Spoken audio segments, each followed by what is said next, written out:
Hello everyone, welcome back. Kashi से निकलकर मैं आज पहुंच गया हूं मिर्ज़ापुर के चुनार फोर्ट पे। इस चुनार फोर्ट का इतिहास द्वापर युग से जुड़ा हुआ है और बड़ी ही रोचक और मज़ेदार बातें हैं इसके बारे में। तो चलिए चुनार फोर्ट के अंदर एंट्री करते हैं और अंदर चल के इसके बारे में बताता हूँ आपको। द्वापर युग में भगवान विष्णु ने वामन रूप धारण करके राजा बलि से 3 पग भूमि का दान पाया और उन्होंने त्रिविक्रम रूप धारण करके धरती, आकाश और पाताल तक नाप डाले। अब उनका पहला पग यहीं पड़ा था, जिसके चरण चिन्ह से चरणाकार पहाड़ी बनी और पहाड़ी रूप में आज यहाँ पर्वत चंद्रागिरी पर्वत बोलते हैं इसको।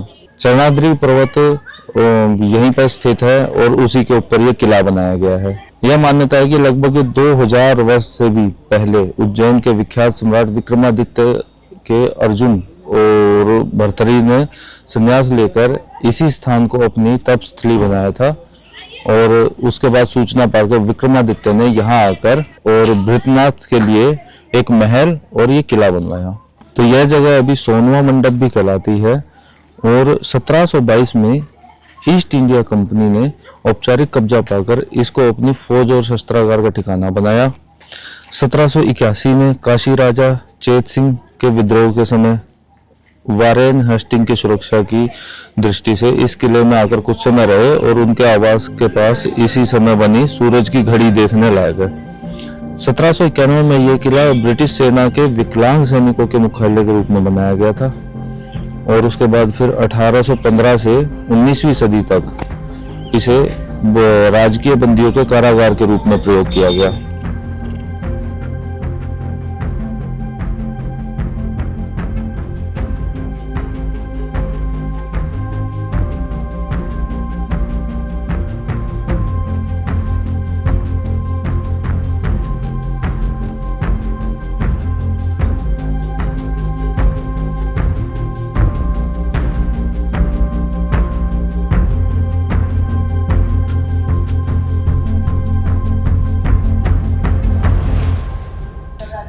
ये जो पिट्स आप देख रहे हैं ये तहखाना है। तहखाने के अंदर से सांस और ऑक्सीजन वगैरह की कमी ना हो इसलिए ये पिट्स बनाए गए थे। ज़्यादातर ये बंद रहा करते थे, लेकिन कुछ एक रिक्वायरमेंट्स के टाइम पे ये खोला जाया करते थे। इनको अभी हालांकि सिक्योर किया गया है लोहे की जाली वगैरह लगा के। ये तो मैंने आपको दिखा दिया किले का मेन हिस्सा। और इसी किले में पहले ASI काम करती थी और अब जो है ना ठेके पे ले लिया गया है ये किला। तो मुझे पता लगा कि अभी 6 महीने पहले ही 99 ईयर्स की लीज पे चला गया है। तो हो सकता है कि जब आप आए तो इसमें टिकट लगे, क्योंकि अभी तक तो टिकट नहीं लग रही है, लेकिन साफ सफाई का काम चल रहा है। तो क्या पता क्या चार्जेस रखेंगे, 5 रुपए रखें या 50 रुपए, कुछ कह नहीं सकते। बाकी इस किले में एक फांसी ग्रह है, वो देख सकते थे पहले, अब नहीं देखा जा सकता। और एक कुआं है जो कि गंगा नदी का वाटर लेवल दिखाता है। और आपको एक बात बताऊं कि ये जो पैर के आकार का ये पहाड़ है पूरा, जो कि मैंने शुरू में बताया कि बलि ने यहाँ पे पैर रखा, तो उसी पैर के आकार का ये पहाड़ है और उस पे ही किला बना हुआ है। तो वो पैर के आकार का पहाड़ यूं होने की वजह से जो पैर का ये निचला हिस्सा होता है, आप यूं देखेंगे कि ऐसे हिस्सा बन जाता है ये। तो नदी आती है गंगा नदी और टकरा के इधर मुड़ जाती है और आगे काशी आ जाता है जो अपना बनारस है। अगर ये पैर के आकार का ना होता और ये पहाड़ का ये वाला हिस्सा नहीं होता तो ऐसा माना जाता है कि ये नदी सीधा बिहार में एंटर कर जाती, क्योंकि बिहार के एंट्री यहाँ से ज़्यादा दूर नहीं है। तो है ना कितनी मज़ेदार बात। अब मैं यहाँ से निकल के जा रहा हूँ, एक जंगल है, जंगल में एक झरना है काफ़ी सुंदर सा, वो मिर्ज़ापुर एरिया का ही हिस्सा है, जो कि यहाँ से 70-75 किलोमीटर दूर के आसपास पड़ेगा। तो चलिए वहाँ के लिए निकलते हैं, क्योंकि वहाँ की टाइमिंग 4 बजे तक ही रहती है। हालांकि अभी 12 भी नहीं बजे, पहुँच जाएंगे आराम से 1-1.5 घंटे में। भाई 20 किलोमीटर से गांव दराज के रास्तों पे चले जा रहा हूँ। अब जाके छोटा सा कस्बा है जहाँ पे गिनती की 12-15 शॉप्स होंगी। और इस सोचो ये इतना बैकवर्ड एरिया मेरे लिए, और ये इससे भी और अंदर से भी गांव दराज से लोग आए हुए हैं, जिनके लिए ये एक शहर कस्बा टाइप का शहर के बराबर है। और ये स्वीट शॉप डोमिनोज से कम नहीं। तो इतनी भीड़ लगी हुई है भाई, और इनके पास सिर्फ और सिर्फ समोसा है। आपको खाना है खाओ, नहीं तो अपने घर जाओ। और लोग बच्चे गांव जैसे लोग बाइकों पे बैठा के आ जाते हैं ना, इतने मजे से भाई साहब चटकारे मार मार के खा रहे हैं कि आज तो भाई कुछ स्पेशल खाने को मिला। क्योंकि गांव में तो भाई महीना महीना लोग बाहर नहीं निकलते, तो वही दाल रोटी सब्जी तो भाई अब कुछ नहीं मिल रहा है यहाँ पे, तो मैं भी समोसा ही खाऊंगा और फिर और आगे बढ़ूंगा।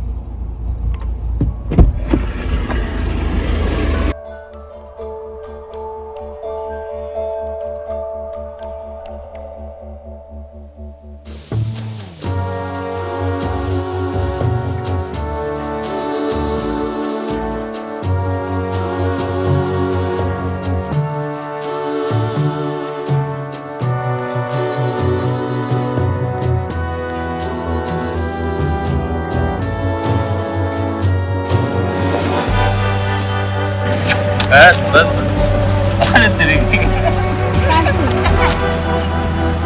अरे भाई अरे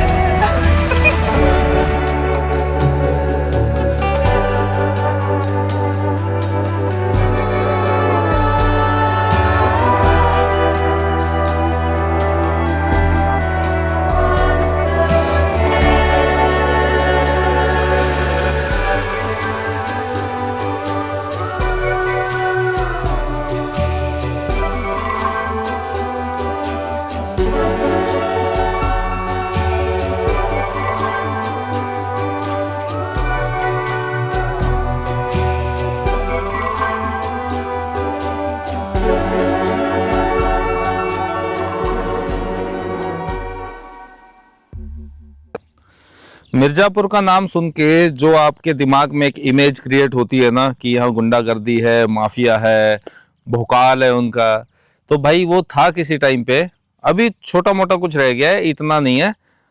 हालांकि मिर्जापुर एक चीज के लिए और फेमस है, यहाँ कालीन का बहुत अच्छा खासा प्रोडक्शन होता है, पूरे देश विदेशों में कालीन जाते हैं, एशिया की सबसे बड़ा हब है यहाँ पर कालीन प्रोडक्शन के मामले में। बाकी उस मार्केट में मैं नहीं जा रहा हूँ, क्योंकि वो और ये नेचर से कनेक्ट होना चाहते हैं, नेचुरल चीजें देखना चाहते हैं, तो आपको एक अलग रूट पकड़ना होगा। और सिर्फ मार्केट मिर्जापुर वैसे बहुत बड़ा है। तो चिनार फोर्ट के निकलने के बाद मैं यहाँ पर आ गया हूँ, ये राजदरी और देवदरी है, यहाँ पे वाटरफॉल है बहुत शानदार। और यहाँ तक आने का रास्ता इतना प्यारा भाई, एक से एक व्यूज है, आपको हर 10 मिनट के बाद रुकने का मन करेगा। और मैं अभी इसके अंदर एंटर हो चुका हूँ। यहाँ पे राजदरी देवदरी वाटरफॉल के लिए 150 रुपये आपकी गाड़ी की एंट्री फीस है और 50 रुपये पर पर्सन एंट्री टिकट वैसे है। अभी यहाँ से 4-4.5 किलोमीटर रह जाता है। मैं वैसे सेंचुरी के अंदर एंटर कर चुका हूँ और यहाँ पर भाई हिरन वगैरह तो ऐसे ही टहलते हुए दिख जाते हैं। अभी मेरे को पीछे एक हिरन दिखा, इतना मजा आया। और फ्रेंडली है बिल्कुल, भागेंगे नहीं आपको देख के। इसीलिए यहाँ पर आने की टाइमिंग्स 4 बजे से पहले पहले, हालांकि 5-5:30 बजे तक का दिखाता है गूगल पे आप देखेंगे तो, लेकिन 4 बजे से पहले पहले आपको आना पड़ेगा, तभी एंट्री मिलेगी। क्योंकि रोड पे आ जाते हैं फिर रात के टाइम ना, जंगली जानवर यहाँ रोड पे आ जाते हैं, इसलिए आपको एंट्री नहीं मिलेगी उस टाइम पे। और यहाँ पर अगर आप मिर्जापुर आते हैं तो मैप को, गूगल मैप को जूम इन जूम आउट करके देख लीजिए, उसमें दरी दरी जितनी भी दिखाए, क्योंकि यहाँ के जितने भी वाटरफॉल है ना, जैसे ये राजदरी देवदरी है, यहाँ से करीब 50-60 किलोमीटर दूर लखनिया दरी है और एक सिद्धनाथ की दरी, ये जितनी आपको दरी दिखेंगे ना, सब ये वाटरफॉल्स के नाम है। तो दरी बोलते हैं यहाँ पर वाटरफॉल को। तो सही से है, ऐसे तो 8-9 वाटरफॉल है यहाँ पर मैं फेमस 1-2 पे ही जा रहा हूँ। और वैसे भी अभी टाइम बच गए हैं 2, तो यहाँ कम से कम भी, आज संडे का दिन है तो ना करते करते 2 से 3 घंटे तो बड़े प्यार से लगेंगे।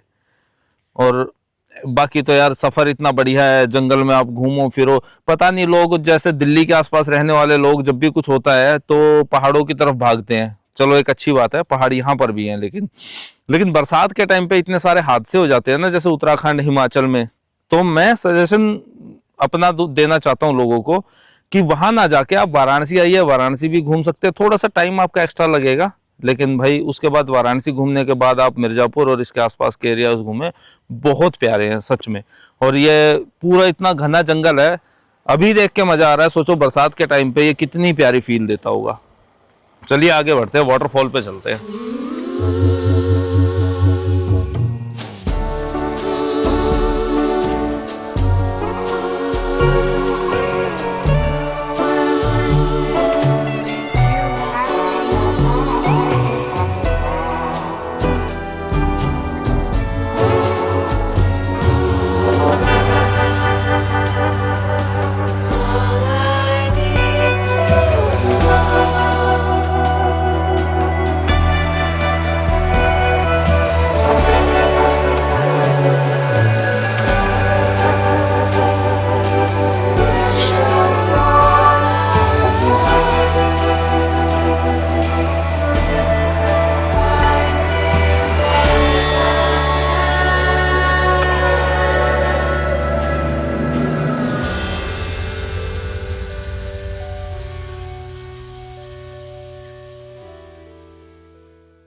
यहाँ पर आकर मज़ा तो बहुत आ रहा है और वाटरफॉल सच में है भी बहुत प्यारा। और ये तो अभी इस टाइम पे मार्च का सीन है, तो मार्च में तो इतना पानी नहीं रहता है और आगे आगे थोड़ा और कम होगा, लेकिन उतना कम नहीं होता है पानी यहाँ पर।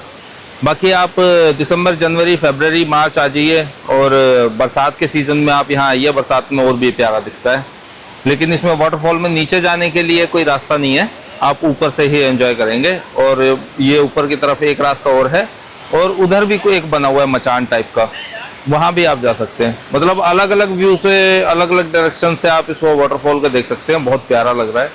1-1.5 घंटा यहाँ बिता के फिर इसी के पास में 3 किलोमीटर दूर पे एक और वाटरफॉल है, जो कि मैंने अभी आपको एंट्री होते टाइम रास्ता दिखाया था। वहाँ से ये लेफ्ट साइड है, वो राइट साइड है, तो वहाँ भी एक बार थोड़ी देर के लिए चलेंगे और फिर उस तरफ आगे की तरफ दूसरे वाटरफॉल के लिए जाएंगे, जो कि यहाँ से 40-50 किलोमीटर दूर है। काफ़ी देर हो गई है यहाँ बैठे हुए, तो अब दूसरे वाले वाटरफॉल की तरफ चलते हैं। और आपको मेन इन्फॉर्मेशन एक बता दूँ यहाँ की, कि यहाँ पे मोबाइल नेटवर्क आपके किसी भी, चाहे आपका एयरटेल है, जियो है, BSNL है, जो भी है, मोबाइल नेटवर्क किसी भी कंपनी के नहीं आएंगे, तो पहले से प्रिपेयर होके आना इस चीज़ के लिए। यार क्या हालत है ट्रैक्टर की, ये भी बेचारे किसी ने बहुत प्यार से ख़रीदा होगा। मुझे तो देखते ही समझ में आ गया कौन सा ट्रैक्टर है। अगर आप में से किसी को नॉलेज है तो बताने की कोशिश करो भाई, फिर मैं बताऊंगा कौन सा ट्रैक्टर है ये।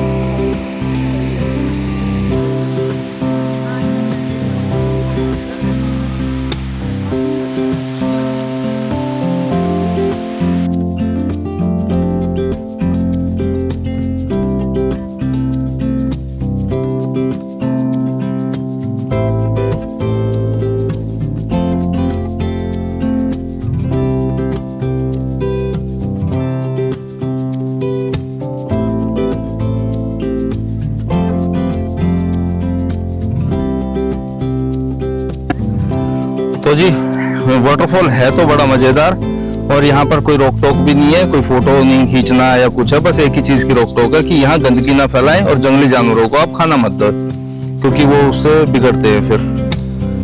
बाकी भाई जंगल में आप बिल्कुल पीसफुल महसूस करेंगे और मज़ा आ रहा है। और जो झरना जो है ना, ये हालांकि वो बड़ा झरना है, ये छोटा झरना है, लेकिन ये उसी झरने से आके, और ये यहाँ दूसरी जगह ये फिर से गिरता है, लेकिन इसका करंट बहुत तेज है। और जो इसको देखेंगे ना कि नीचे तक जाके भाई कितना, मतलब ऐसे बड़ा सा तालाब बन गया है और बादल टाइप के उठ रहे हैं उसमें से, अलग ही फील है। मतलब अगर आप ऊपर से नीचे की तरफ झाँकेंगे तो डर टाइप का भी महसूस हो रहा है थोड़ा थोड़ा, कि अगर नीचे कोई गिर गया तो उसका क्या ही होगा। एनीवे, अब मैं लंच वगैरह करने के लिए सोच रहा हूँ, तो देखता हूँ बाहर निकल के, क्योंकि आसपास आते टाइम तो मुझे कुछ दिखा नहीं था, तो शायद आधे पौने घंटे की ड्राइव तो जरूर करनी पड़ेगी अगर आपको लंच करना है तो। और फिर यहाँ से 50 से 55 किलोमीटर दूर एक और वाटरफॉल है, तो कोशिश करूंगा कि वहां भी जाऊं। तो आप जब भी आते हैं ना यहाँ पर, तो शुरू वाले वाटरफॉल ये रखिए, क्योंकि वहां पर जाने की मनाही नहीं है। आप थोड़ा लेट भी चले जाएंगे तो वो चलेगा, लेकिन यहाँ 4 बजे के बाद एंट्री नहीं मिलेगी, तो यहाँ पहले का शेड्यूल बना लो अपना।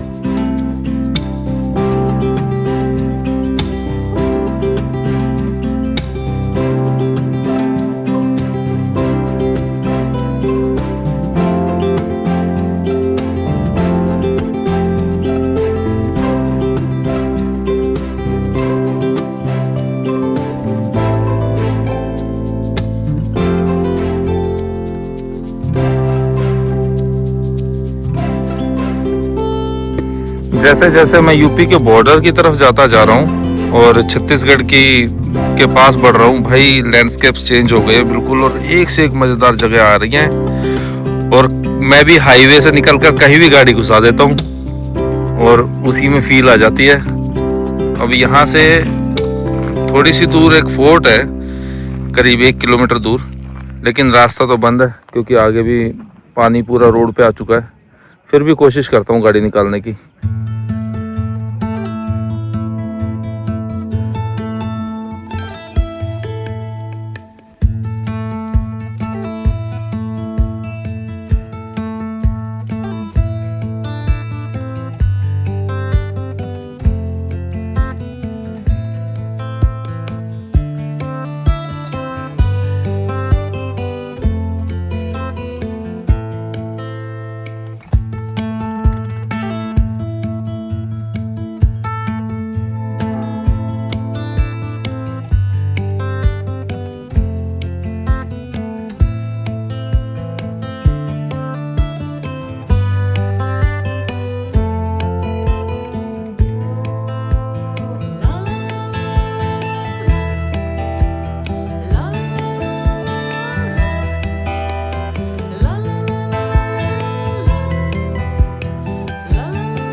इस वक्त मैं चंदौली के नौगढ़ में पहुंच गया हूं, और नौगढ़ में मैं ऐसे ही मैप के थ्रू चेक करने के लिए देख रहा था कि यहाँ पर एक चंद्रकांता किला हुआ करता था। चंद्रकांता यहाँ के लोकल रूलर थे और उन्होंने ये किला बनाया था आसपास की चीज़ों को प्रोटेक्ट करने के लिए। लेकिन अब ये जो है ना, वन विभाग ने टेक ओवर कर लिया है और चंद्रकांता वन विश्राम गृह लिख दिया है यहाँ पर, और भाई ये ताला वाला लगा रखा है। पर बाहर से जो देखने को मिल रहा है, लग तो बड़ा शानदार रहा है, रॉयल विंटेज लुक आ रही है बिल्कुल। और इसको ना चारों तरफ से पानी ने घेर लिया है। एक्चुअल में जो नौगढ़ जगह है ये, और नौगढ़ का यहाँ पे बहुत बड़ा डैम है, तो ये उस डैम का बैक वाटर है। और ये इसने ना ये गांव वालों को भी परेशान किया। उनके खेत हुआ करते थे, अब वो खत्म हो गए खेत तो, लेकिन ज्यादातर जमीन जो है थी जंगल की थी, पर उसकी वजह से लग बहुत शानदार रहा है यहाँ। मतलब इतनी प्यारी सराउंडिंग्स हैं, तो पेड़ हैं बड़े बड़े, कई सौ साल पुराने पेड़ हैं ये, और पशु पक्षियों की यहाँ, सॉरी पशुओं की तो नहीं, पक्षियों की आवाज आ रही है, बहुत प्यारी जगह, बहुत मजेदार है। मतलब आके चलो फोर्ट खुला नहीं मिला वो एक अलग बात हो गई, लेकिन मैं आके इतना डिसअपॉइंट नहीं हुआ कि यार आना मेरा वेस्ट हो गया। हाँ, और बहुत प्यारी फील आ रही है। पोल्यूशन तो बिल्कुल जीरो के बराबर है, आसमान बिल्कुल साफ दिख रहा है, और दूर दूर तक पानी ही पानी। भाई मेरा मन मोह लिया इस जगह ने तो उस समय। तो थोड़ी बहुत देर में यहाँ बैठ के, और अब अंधेरा होने वाला है, तो 5 बजने वाले हैं, 20 मिनट बचे हैं, और अब मैं निकलूंगा यहाँ से रॉबर्ट्सगंज के लिए। ज़्यादा दूर नहीं रह जाता, 20 किलोमीटर ही रह गया बस रॉबर्ट्सगंज। तो आज मेरा डे एंड वहीं होगा, और कल से जैसा कि आपको पता है कि मैं छत्तीसगढ़ एंटर कर जाऊंगा सुबह उठने के बाद। तो जैसे जैसे इधर जा रहा हूँ ना, बहुत अच्छे अच्छे नज़ारे आ रहे हैं, और ऐसा लग रहा है लोगों को कोई जल्दबाजी नहीं है। लोग धीरे धीरे गांव में अपने काम में लगे हुए हैं। मिट्टी के मकान ज्यादातर, मतलब 70% मकान जो है ना ऑन रोड भी मिट्टी के दिख रहे हैं मुझे, और बड़ी पीसफुल सी लाइफ है। तो यहाँ आओ और खो जाओ, ऐसा वाला सीन है बिल्कुल। बहुत मजा आ रहा है। उम्मीद करता हूँ आज का वीडियो आपको पसंद आया होगा। बहुत जल्द मिलेंगे एक और ऐसी वीडियो के साथ, बने रहिएगा हमारे साथ। सी यू सून। तो भाई यहाँ फोर्ट के पास घूमते हुए मुझे मेरे भाई बंद मिले, ये जयपुर से हैं, और मैं सब्सक्राइबर बढ़वा रहा हूँ अपने यहाँ पे टू बी वेरीफाइड।